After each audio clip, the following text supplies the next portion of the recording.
విద్యార్థిని ఇటుప గొలుసులతో చెక్క ముద్దుకు బంధించిన ఘటన నంద్యాల జిల్లాలో చోటు చేసుకుంది. బనగానపల్లిలోని స్థానిక రవ్వలకొండ సమీపంలో ఉన్న మదర్సాలో చదువుతున్న షేక్ హుస్సేన్ బాగా అల్లరి చేస్తున్నాడని నిర్వాహకులు ఇనుప గొలుసులతో చెక్క ముద్దుకు బంధించారు. అయితే ఇనుప సంఖ్యలతోనే బాలుడు రోడ్డుపైకి రావడంతో స్థానికులు పోలీసుల వద్దకు తీసుకెళ్లారు. దీంతో మదర్సా నిర్వాహకులను పిలిపించి విచారించారు. అయితే తన కుమారుడు హుస్సేన్ అల్లరి చేస్తున్నాడని తానే భయం పెట్టమని చెప్పానని పాఠశాల నిర్వాహకులకు చెప్పినట్లు విద్యార్థి తల్లి షేక్ బాను పోలీసులకు వివరించింది. ఏది ఏవైనా విద్యార్థిని బంధించడం తప్పు అని విద్యార్థి తల్లితో పాటు పాఠశాల నిర్వాహకులకు పోలీసులు కౌన్సిలింగ్ ఇచ్చారు.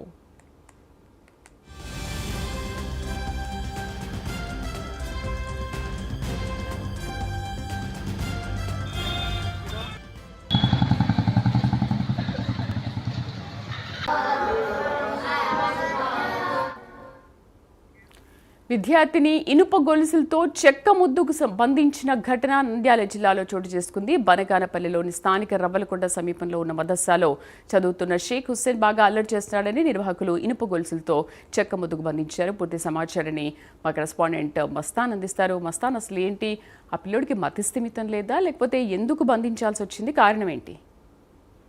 నంద్యాల జిల్లా బనానపల్లి పట్టణంలోని దారుణం చోటు చేసుకుందని చెప్పాలి. 11 సంవత్సరాల విద్యార్థి అల్లరి చేస్తున్నాడు అనే నెపంతో అయితే అనక కాలికి గొలుసులు కట్టి అక్కడ బంధించడం జరిగింది. ఏదైతే అనక రవ్వలకొండ సమీపంలో ఉన్నటువంటి మదరసా ఏదైతే ఉందో ఆ మదరసాలో చదివే షేక్ హుస్సేన్ కి అయితే అనక ఈ ఘటన పిల్లోనికి అయితే అనక ఈ ఘటన జరిగిన పరిస్థితి కనిపిస్తుంది. ఏదైతే అనక ఆ పిల్లోడు అల్లరి చేస్తున్నాడో అదేవిధంగా అక్కడ నుంచి పారిపోతున్నాడు అనే నెపంతోనే ఇట్లా పిల్లోనిపై అమానుషంగా ప్రవర్తించిన ఘటన అక్కడ చోటు చేసుకోవడంతో స్థానికులు అయితే కనుక పోలీస్ స్టేషన్ లో ఫిర్యాదు చేయడం జరిగింది. ఈ ఘటనపై పోలీసులు కూడా సీరియస్ అయిన పరిస్థితి అయితే కనిపిస్తుంది. ఏదైతే స్థానికంగా ఉన్న కావచ్చు, అదేవిధంగా పోలీసులు అక్కడ సంఘటన తీసుకొని ఏదైతే మదనసా కావచ్చు, అదేవిధంగా పిల్లలు కూడా వారికి వార్నింగ్ చేయడం జరిగింది. ఇలాంటి ఘటనలు జరగకుండా ఉండాలని కూడా స్థానికంగా ప్రజలు కోరుతున్న పరిస్థితి కనిపిస్తుంది. వాళ్ళ పిల్లలు భవిష్యత్తు కూడా ఏదైతే మదనసాలో చేస్తారో భవిష్యత్తును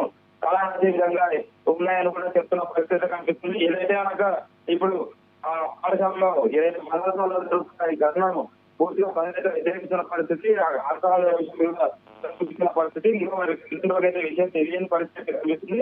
ఈ తల్లిదండ్రులు పిలిపిస్తున్న పరిస్థితి పోలీస్ స్టేషన్ లో వారికి ఇచ్చే అవకాశం ఉన్నట్టుగా మనకు తెలుస్తుంది. Right Mastan, thank you.